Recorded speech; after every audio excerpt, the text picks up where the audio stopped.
There's a notion in this country that everyone has the same shake at things. If that was the case, we wouldn't have significant socioeconomic inequities. And in the case of Māori, pretty much across every major industry we know. If it was the case, that wouldn't be the case.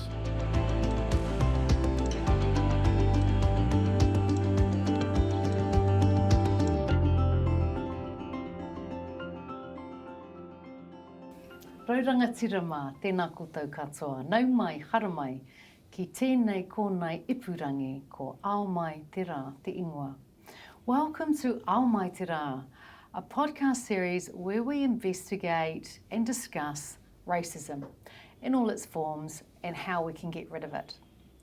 With us today, we have our esteemed colleague, he manu matarai tēnei, he uri no Ngāti Arākai Pāka, no Ngāti Kahungunu, no Ngāti Rongo Mai Wahine, anō hoki. Hoi anō rā, John Whaanga, thank you so much for sharing your time with us today. Tēnā koe te tuahine o te Aotearoa, tēnā koe te katoa e mātakitaki mai ana.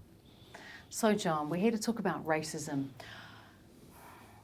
Let's go back to your youth and your years in school, maybe university. What kind of racist attitudes and kōrero and behaviours have you experienced? Oh, I think to understand that, I've basically got to track back from when I first started noticing difference. Mm-hmm. You know, there's a lot of things you grow up that are normalised. Mm-hmm. So the circumstances of you, your whānau, those you're related to, you kind of contrast them to other families. You don't necessarily look like you.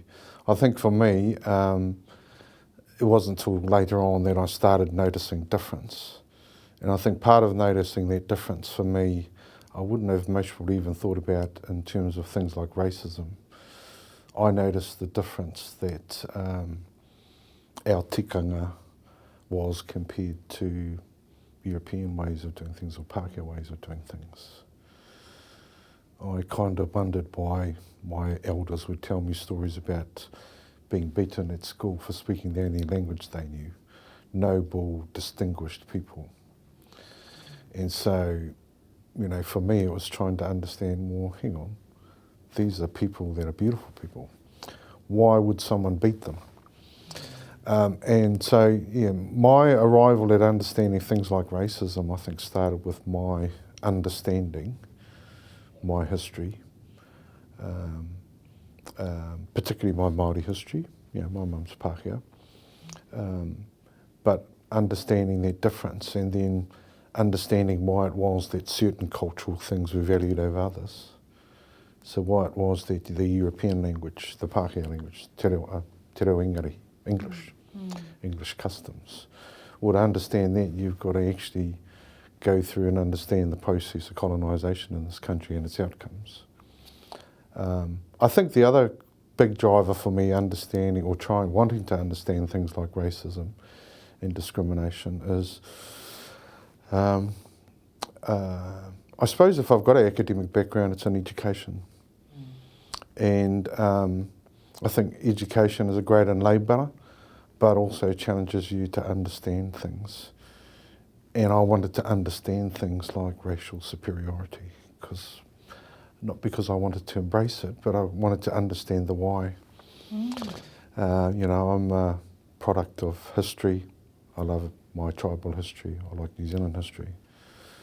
So actually, getting at understanding things like racism for me were about understanding the circumstances that I found myself in, that I was raised in, which were perfectly normal when I was young. But I noticed differences. I noticed that my whānau didn't seem to be the wealthy members of and I don't begrudge people in this country for being wealthy, but the life circumstances of our families vastly superior. I noticed that even more when I went to university, because pretty much all of my university colleagues, or the majority of them, were white and privileged, middle class. And so you start noticing differences like that. And I think I'm a believer that once you notice difference, you can't close your eyes. Or if you are closing your eyes, you're doing it deliberately. In terms of racism itself, I think some of my... See, I grew up in a place called Nuhaka, high Māori population. But we had long-standing Pākehā families in our community too. I grew up in an environment where everybody, your parents' age, was an auntie or uncle regardless of ethnicity. I wouldn't think of referring to them by their first name. So I didn't really notice the difference there. I noticed some of the difference later on, I have to say, but I really noticed the difference when I came to the city.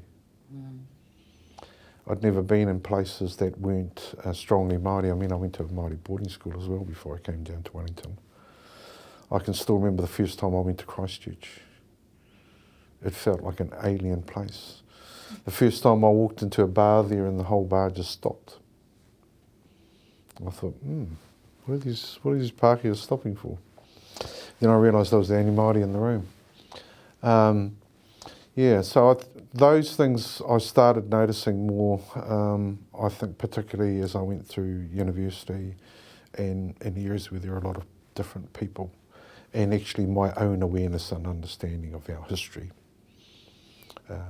History of Aotearoa, my tribal history. History of understanding why current socioeconomic inequities exist. They didn't occur in our generation. They've actually occurred in generations beforehand. So I think, like anyone who goes on their travel, it's to use a well-used line out of Shrek, it's like peeling an onion. I watched that God knows how many times with my children growing up. Yeah. Sorry, that was a bit of a rave. No, that's a good rave. And there are many themes that I've heard from our guests around this, the invisibility of the different response, of the racist response. And the word racism has only relatively recently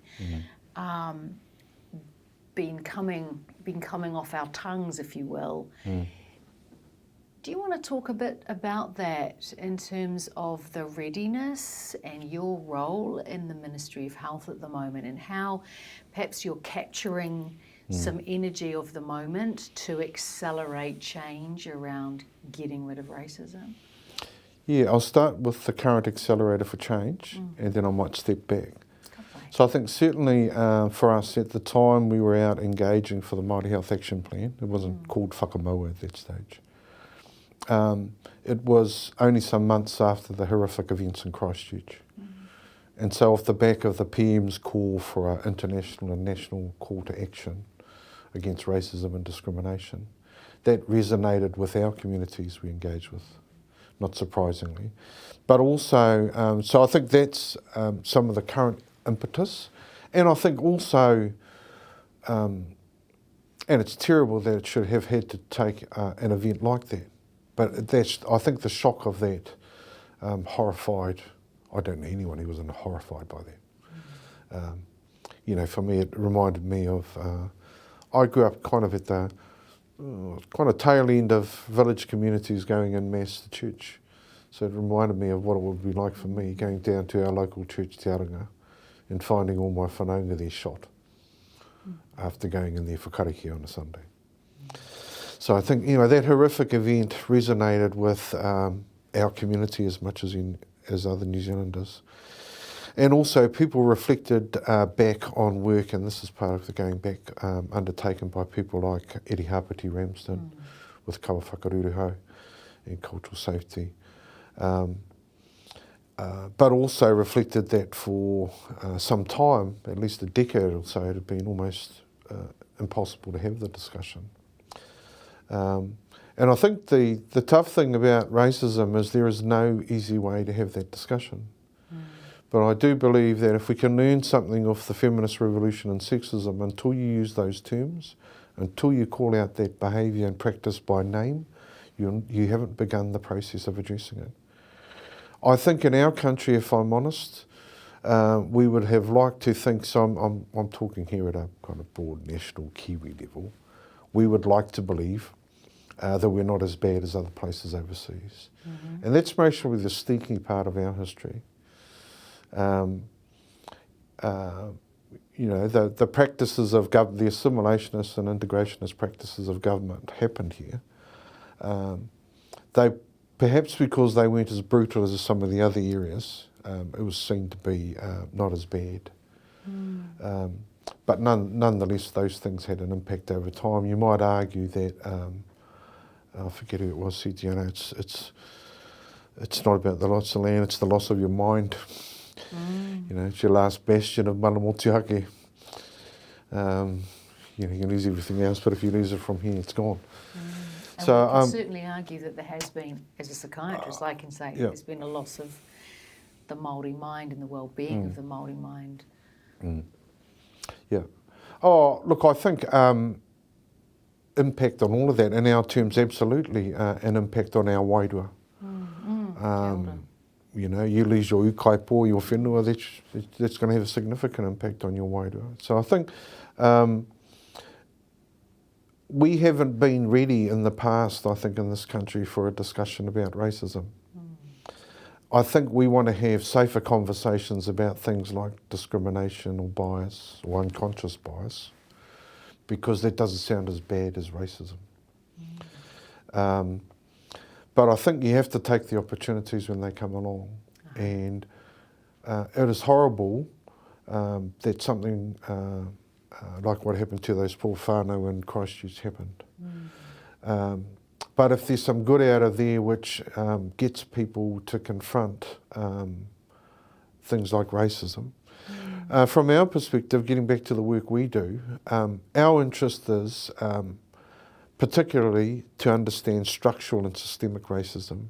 So that's when racism and racist practice comes into the operations and the policies and practices, in this case of government, and unfairly discriminates or creates inequities for particularly New Zealanders, in this case Māori. Not just Māori, but you know, certainly in the work we're doing. So our interest is in understanding that. Personal racism is pretty much as old as humanity, as I understand it. But where we have institutionalised practices which discriminate unfairly and inequitably, and we have in this country, we've got over 30 years of evidence which shows that we have racism and discrimination. We like to believe we have the best services in the world and we aspire to have them, but the evidence shows that we don't. And the evidence shows that at the heart of this, or at the heart of at least some of this, are unfair judgments and practice which mean that people get a second class, third class or fourth class service.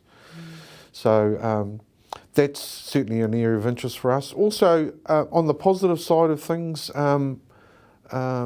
this is also about continuing the journey for safe, effective services. I was lucky the first time I worked in the ministry in the 1990s, that one of the people I engaged with then was Eri Hampati. And I remember one of the last visits I went to see her, and there was a lot of newspaper articles about cultural safety, and they were all slamming culture. Why do we have to go and learn that Maori stuff? And I'll never forget that she said, you know, they just don't get it. This is what we're supposed to be doing in health. This is about the fundamental right of people to be people. This is fundamentally about embracing people walking through our door and what they bring with them. She said, you know, I sometimes wished I didn't call it cultural safety. I just called it safety, because they get hung up on culture. She said, you know, there's a big job they have to do to address Māori health and Māori ill health as a result of Crown practice. But she said these are fundamental values about compassion, aroha, manaaki, fundamental human qualities. But you know, all the backlash is around things like culture. And I'd like to think that if we've been building for something since the 1970s, through protest and march around Te Reo Māori first of all, whenua, you know, the Sesui Centennial stuff. We're now looking at New Zealand history, and I have to say, as someone who did treaty training for 15 or 20 years, I spent most of my time giving people a reappreciation of New Zealand history. It's a fundamental tenet, I think, to understanding even in this case, racism and discrimination. We have to understand the history of how we got here. It's important we understand the now and what we're doing in the now and where it relates to the future. But there's a reason our people said look backwards to move forwards. So ka wai wari te whakapapa o te take nei, o ne pūtaketanga, tōna oroko hangatanga. So it's really important we understand that too, to understand how it is we got to where we are. And also to understand that we can't assume that there's a soundbite solution for all of our social and economic inequities. They happened over a number of generations, and we will have to start their journey to unpick them with an intergenerational focus. The positive side of things, and I suppose this is the educator in me coming out, go and look at our children who aren't socialised. They're beautiful. I mean, my children went to a school with a variety of ethnicities. Their kapahaka group was the United Nations, and those kids loved it. They had no baggage. They thought it was all cool. They thought haka was theirs, regardless of what colour their skin was. They were proud to know their school haka.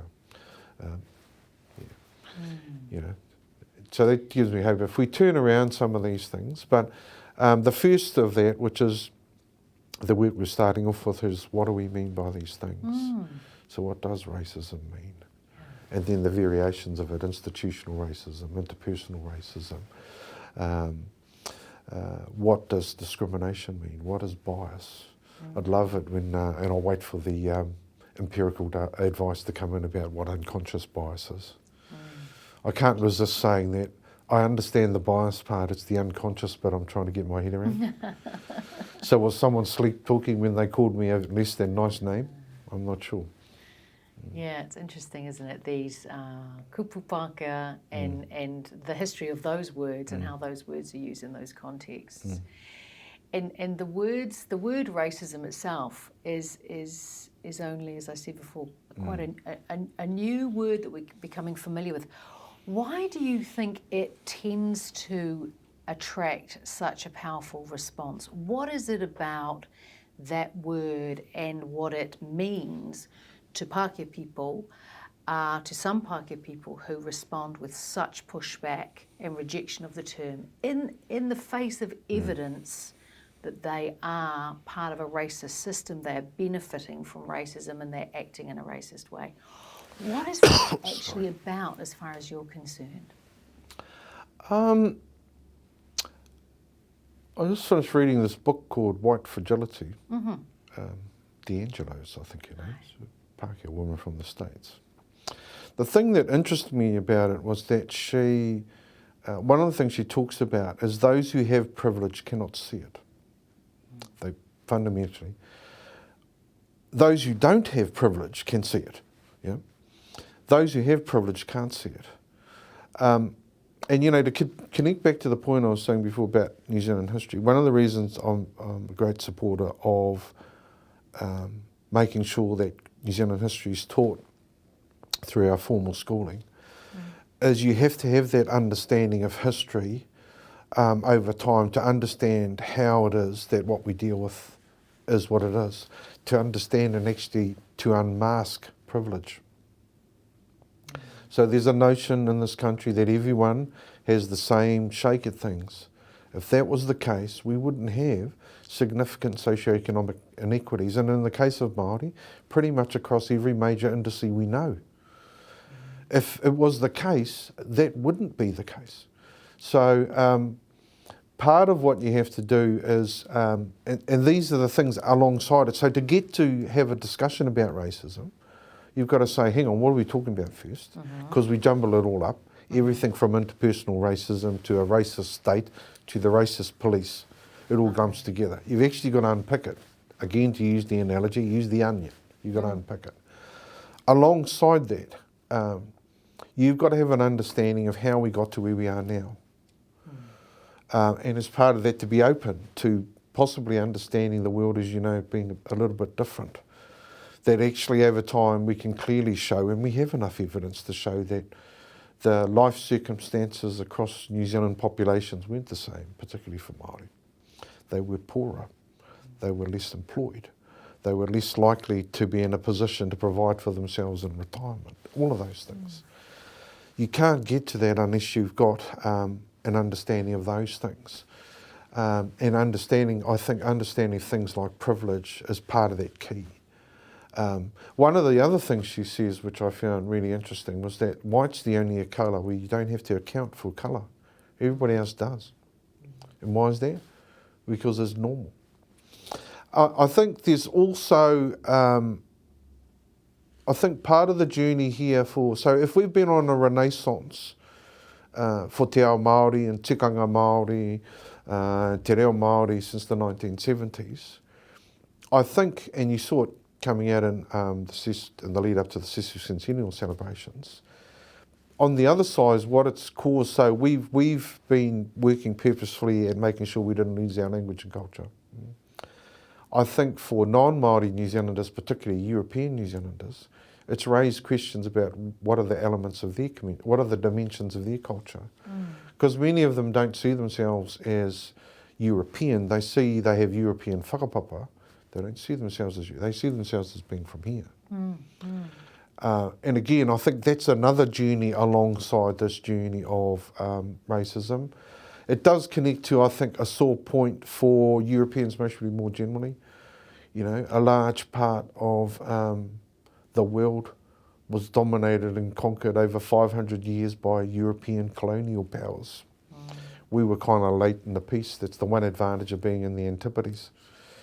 But there's that kind of, I think, residue feeling of guilt and saying, well, we weren't like that. And then quickly saying, but things weren't like that here. We didn't have apartheid here. No, we didn't call it apartheid, but we had separatist policies. We had institutional racism in our education system for 100 years with the express purpose of making our people European. So what are your hopes for the hua of this program? What do you see as the core areas of influence, and how might you measure that? Yeah, that's a big question. I think first of all, the most important hua or outcome is to talk about these things, is to have these things out in the public domain, is to have discussions about these things. We can't run away from them. That's the most important thing. Addressing institutionalised racism over time, or systemic racism, that's going to require a range of different things. From setting expectations about those who deliver services, there's roles in there for those who set the quality standards overall, there's the professional bodies themselves, there's the requirements on employers to make sure they've got safe and appropriate personnel. It's mostly being led at the moment in the academic area in terms of teaching around racism and discrimination in the medical and some of the science courses and that, for instance. And then there's how we take this out into the general public as well.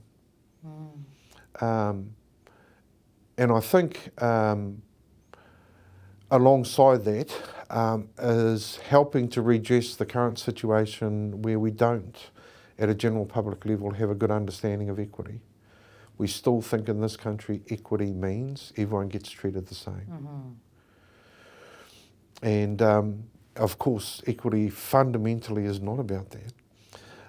The example I often use for people is that when we have a natural disaster, so let's say, we've got a natural disaster in Nuhaka where I'm from, and they run out of soy flat whites. And of course, Henderson here is blessed with soy flat whites. And so, if a tono went out to the residents here, Henderson here, that people in Nuhaka were out of soy flat whites in a national emergency, I'm sure they'd say, give them as much as they like. And they wouldn't feel like someone had taken something away from them. But the moment you take that into a discussion about government services, it's like you just took something off me when actually I didn't need that much. Well, actually, if people need 6 things, you most probably need 2. I might should need to borrow 4 of yours to give me the 10 I need. But we, and the reason that's important, again, because fundamentally equity is about understanding fairness. So there are these things, so there's racism itself, there's the definitions of racism, and as I said, we're particularly interested and vexed around institutional or systemic racism, but then there are factors around it that impact on it. There's history. including colonisation impacts on there. There's people's understanding of what's fair, including things like equity. There's people's feelings about their own culture, comfortable or otherwise. You know, there seems to be an undercurrent sometimes where it's almost like you're being unpatriotic to say you're a particular type of New Zealander, be that Māori or otherwise. And I often find it seems to be from people who lack some culture themselves. They need to go on a bit of a cultural journey because I don't think they're quite aware of who they are. But they're quite quick to pick up on somebody else who looks a bit flash or brown or something else. It does seem a fundamental mechanism of racism that it perpetuates the idea of scarcity in the very people that have the most. Sure. And they guard this majority of resources that they have, but they have the idea that if they are to share any of that, that's difficult because they have so little. This to me is a kind of delusional thinking. But this is a way that people justify their withholding, their minimising and their victim blaming of those of us who come from communities where that's where the actual scarcity in reality lies. So is that one of the tensions that you see also, is that these very different worldviews that are kind of continually kind of clashing together? Yeah, I think in that case, that for me, at its core of that is unpicking things like privilege in current circumstances. As I said, there's a view that everybody born today has got the same life chance. No. It's not the case. But to understand that, you've got to go on a journey. And that's what I mean, the kind of disappointing thing about the rise across the world of far-right politics and nationalist thinking is they give you the soundbite answers, which seem to say, oh, well, let's blame somebody else. There's your soundbite answer and that'll fix it. It never does. So there's not a soundbite answer to racism. It's a process we're going to have to go through, and there are other things. But in that particular case, I think it is about understanding and unpicking privilege. And on the other side, understanding and unpicking why those who don't have privilege, though, are in the unprivileged state. Kia ora. And as I said, it's not, it's a journey. It's not something that's, it's not as simple as saying one thing's going to fix this.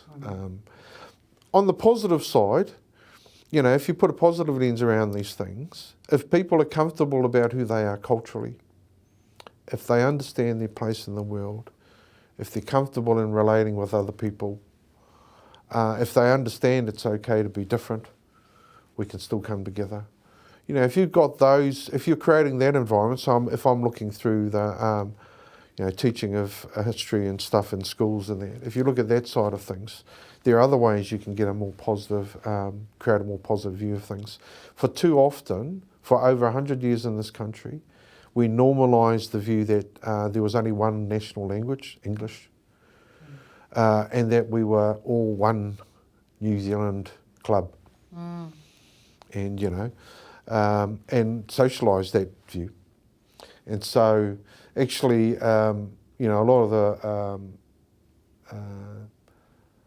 it's interesting when you talk to those older members of Rōpū like Ngā Tamatoa, what they'll say to you is their hardest challenge was actually the kickback from our own, because they were seen to be disrespectful to our Pākehā friends, when actually they were trying to unpick some of these things to say, actually the world's not what we think it is.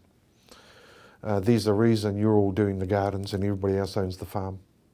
Kia ora to that. E te rangatira, e te whatukura, nā mihi nui ki a koe. Kia ora te whānau. Thank you for listening, thank you for watching, and I look forward to seeing you again at our next podcast. If you want to know more about this kaupapa whakahirahira, have a look at our website. Ā tōna wā.